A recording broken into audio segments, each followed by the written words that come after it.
In the spring of 1868, a man standing on the bridge in Bangor, Maine, could walk from one bank of the Penobscot River to the other without getting his boots wet. Not because the river was low, because the river was gone, buried under a continuous carpet of floating timber that stretched upstream as far as the eye could see. Pine logs, each one 16 to 40 feet long, packed so tight you couldn't see water between them. From the air, if anyone had been up there to look, the Penobscot would have appeared as a pale highway of wood, 300 feet wide in places, snaking through the forest for over 60 miles. There were logs in the main channel, logs jammed against the rocks, logs piled 3 and 4 deep where the current slowed. And all of it, every single piece, was moving south toward Bangor at the pace of walking speed. Pushed by spring melt and the labor of men who understood that if the river stopped moving, the entire economy of the state would collapse. In that single season, the river carried an estimated 250 million board feet of timber. That's enough lumber to build 25,000 houses. And 1868 wasn't unusual, it was typical.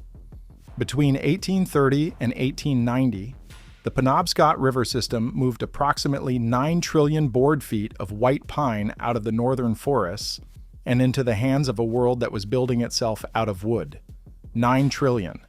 That number doesn't fit in the imagination. It's a geological quantity. It represents the destruction of one of the largest unbroken forests on the continent and the construction of a transportation system so vast, so dangerous, and so reliant on human skill and seasonal violence that nothing like it has existed before or since. This is the story of the river that became a highway, the men who rode it, and the scale of an operation that turned a wilderness into a city and left scars that are still visible today. Let's go back to the beginning and understand what made this possible. The Penobscot River drains over 8,500 square miles of central and northern Maine. It's not one river, it's a system. The West Branch starts in Moosehead Lake. The East Branch begins near Mount Katahdin. They meet at Medway and flow south for another 60 miles before reaching Bangor and spilling into Penobscot Bay. Along the way, the system picks up dozens of tributaries. The Mattawamkeag, the Piscataquis, the Kenduskeag, each one draining thousands of square miles of forest. And in the 1820s, that forest was unbroken, white pine, eastern white pine, Pinus strobus, the tree that built America. These were not the scraggly pines you see in second-growth forests today.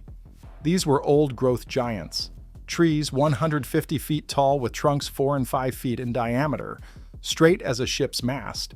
In fact, that's what the British Navy had been cutting them for since the 1600s. The wood was light, strong, and workable. It didn't warp. It didn't crack. You could saw it, plane it, nail it, and it would hold. Every house, every barn, every ship, every dock, every fence in the expanding United States needed white pine. And the largest stands of it left on the East Coast were in Maine. The problem was distance. The pine was in the interior, 60, 80, 100 miles from the coast. There were no roads. The forest was too thick.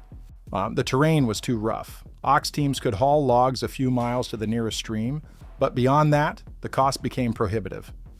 You couldn't move timber overland at scale, but you could move it on water. Rivers don't charge for freight. They don't need feed. They don't get tired.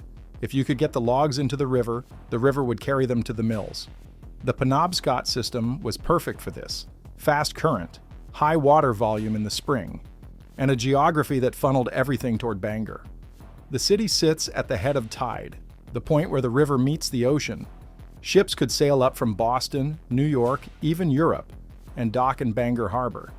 If you could deliver logs to Bangor, you could sell them to the world. And so the log drives began. The first organized drives on the Penobscot started in the late 1820s with small operations, a few thousand logs, local mills. But the scale grew fast. By 1840, the annual drive was moving 50 million board feet. By 1850, it was over 200 million. And by the peak years of the 1870s and 1880s, the Penobscot was carrying more than 300 million board feet per season. To understand what that looks like, imagine a log 16 feet long and 12 inches in diameter. That's about 16 board feet of lumber. Now imagine 18 million of those logs in the river at the same time. That's what a 300 million board foot drive looked like. The river wasn't carrying logs, it was made of logs, and this happened every year for 60 years. The work began in the winter. Logging camps scattered across the drainage, some of them 100 miles from Bangor, cut timber from November through March. The fallers, working in teams of 2, would drop a tree with crosscut saws and axes, working from springboards hammered into the trunk 6 or 8 feet off the ground where the tree was narrower. Once the tree was down, it was limbed, the branches chopped off with axes and bucked, cut into logs of standard lengths.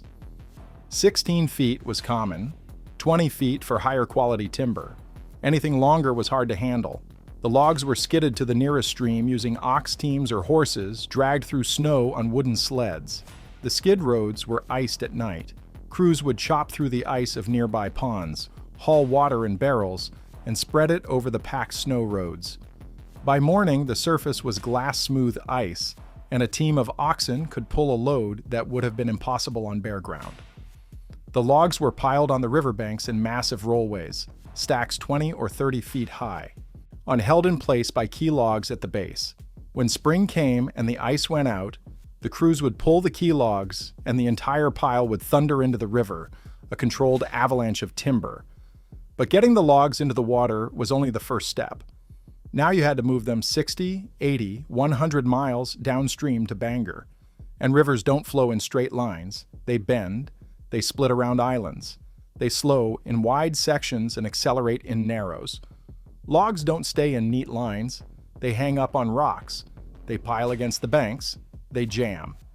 And a log jam on a river carrying millions of board feet could stop the entire drive and cost the lumber companies thousands of dollars a day. This is where the river drivers came in, the men who rode the logs. And the most dangerous job in the North Woods, and the highest paid work a man without education could find. River drivers worked on the logs themselves, using the timber as a moving platform. They wore called boots, leather boots with sharp steel spikes driven through the soles, dozens of them, that bit into the wet bark and gave you grip on a surface that was slick and unstable and could roll without warning. They carried peavies or cant hooks, long wooden poles with a hinged metal hook at the end, used to roll logs, break jams, and push timber away from obstacles. A good river driver could run across a field of floating logs, jumping from one to the next, using the peavey for balance, never stopping because if you stopped, you sank. The logs would roll under your weight and dump you into water that was 40 degrees, sometimes colder. I'm fed by snowmelt from the mountains. If you went in, you had seconds to get out before the cold locked your muscles. If the current pulled you under the logs, you drowned. There was no rescue. The other drivers were too busy keeping the drive moving. The drives were organized by the lumber companies, but the crews were a mix of hired men, drifters, and specialists who came back every season because the pay was worth the risk. A river driver in the 1870s made $2 or $3 a day, sometimes more for the jam breakers, the men who worked the most dangerous spots. That was double what a farmhand made and more than most mill workers. You worked from ice out in April until the logs reached Bangor in June, maybe 8 or 10 weeks of brutal, constant labor. You were wet all day. You slept in rough camps along the river, ate beans and pork and bread, and worked until your body gave out, or the drive was finished. Then you took your pay, went into Bangor, and most of the men drank or gambled it away in a week. Then they went back to the woods and waited for next spring. The river itself was modified to handle the volume. This wasn't a natural system anymore. It was infrastructure. Starting in the 1830s, lumber companies and the state of Maine invested in dams, sluices, and booms to control the flow. Dams were built on the tributaries to create storage reservoirs. In the winter, the dams would hold back water.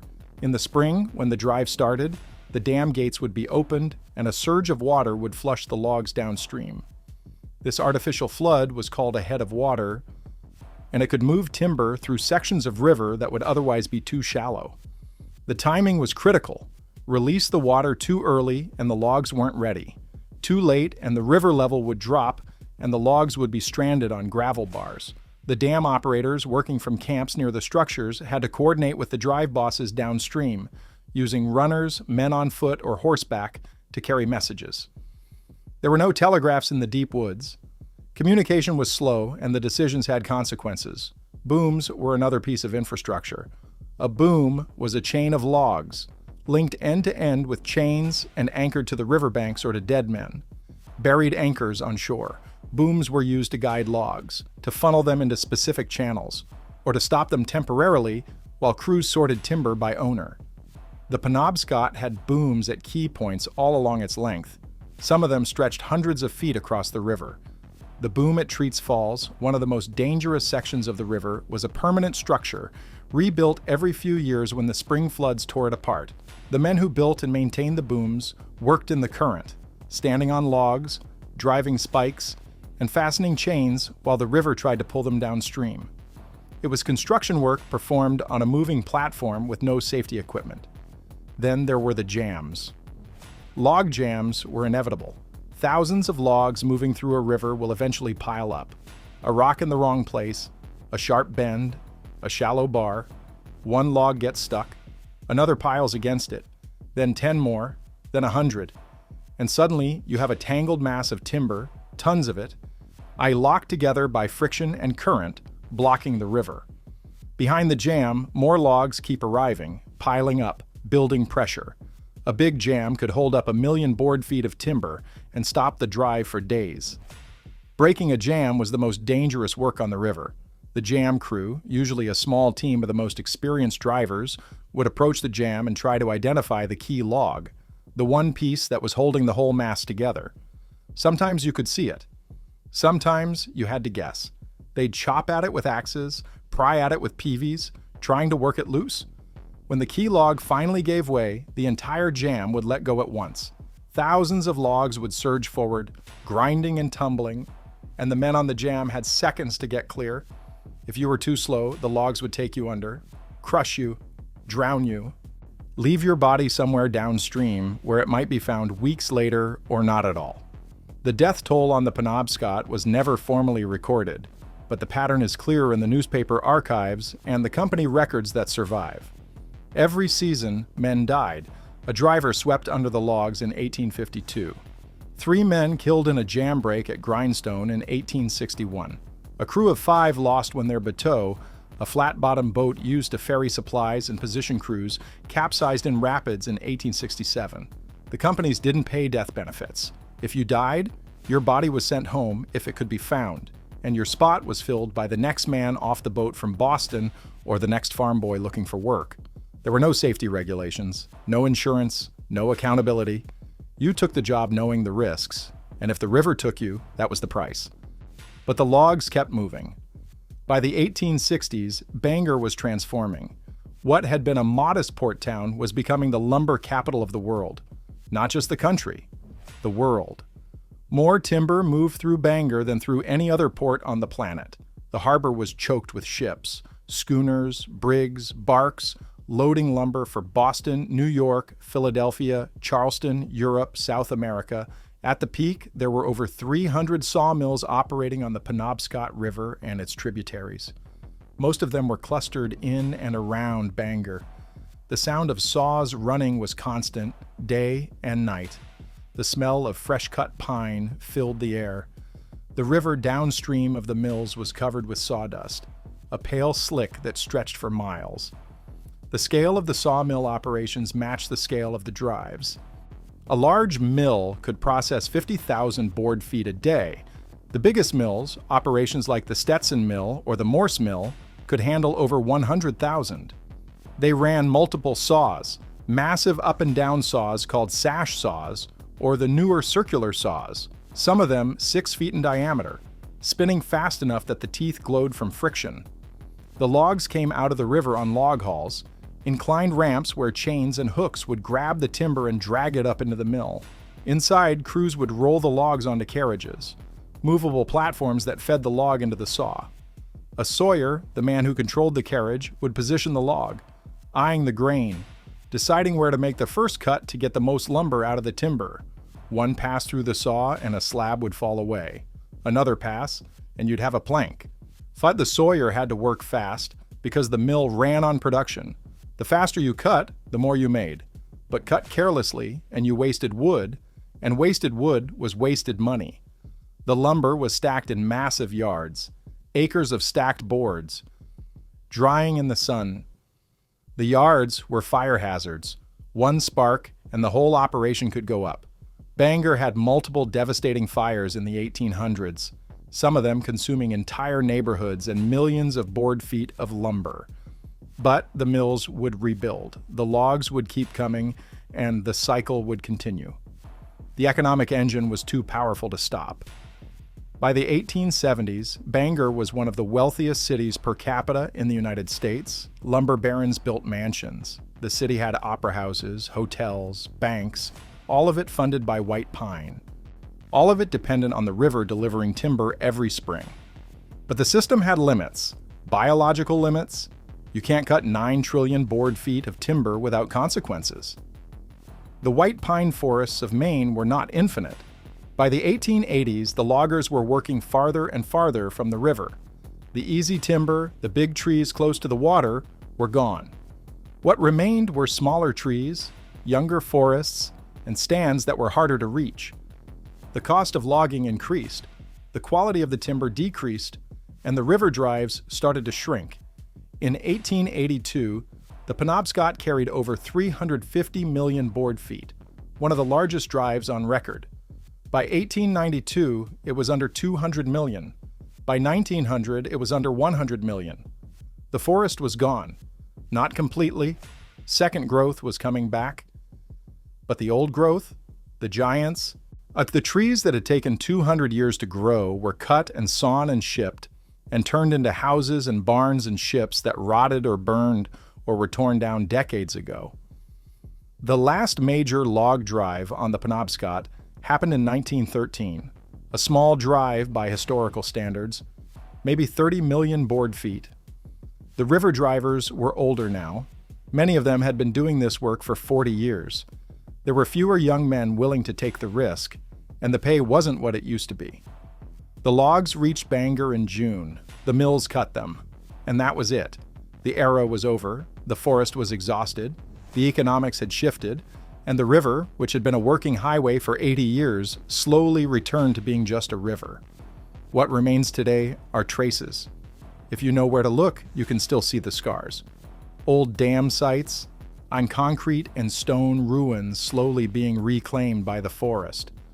Boom piers, the pilings that anchored the log booms still standing in the river, weathered and rotted but recognizable.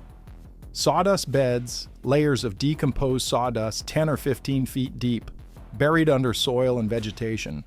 Toxic to most plants because the tannins from the pine bark poison the ground. In Bangor, a few of the lumber baron mansions still stand, massive Victorian homes that speak to wealth built on timber. The mills are gone. Most were torn down or burned. A few foundations remain, visible at low tide along the riverbanks. The men are gone too. The last river drivers, the ones who worked the tail end of the drives in the early 1900s, died in the 1970s and 1980s. A few oral histories were recorded. Old men sitting in nursing homes, talking about running logs in their youth. They described it matter-of-factly, the cold, the danger, the pay, the pride in doing work that most men couldn't or wouldn't do. They didn't romanticize it. It was a job, a brutal, dangerous job that paid well and demanded everything you had. And when it was over, it was over. Most of them moved on to other work. Farming, millwork, fishing. The skills they developed, the ability to read a river, to balance on floating logs, to break a jam, those skills had no application outside the drives. When the drives ended, the knowledge died with the men who'd held it. The environmental cost was staggering and largely ignored at the time. 9 trillion board feet of timber represents the clear cutting of approximately 3 million acres of forest. That's an area roughly the size of Connecticut. The cutting wasn't selective, it was industrial.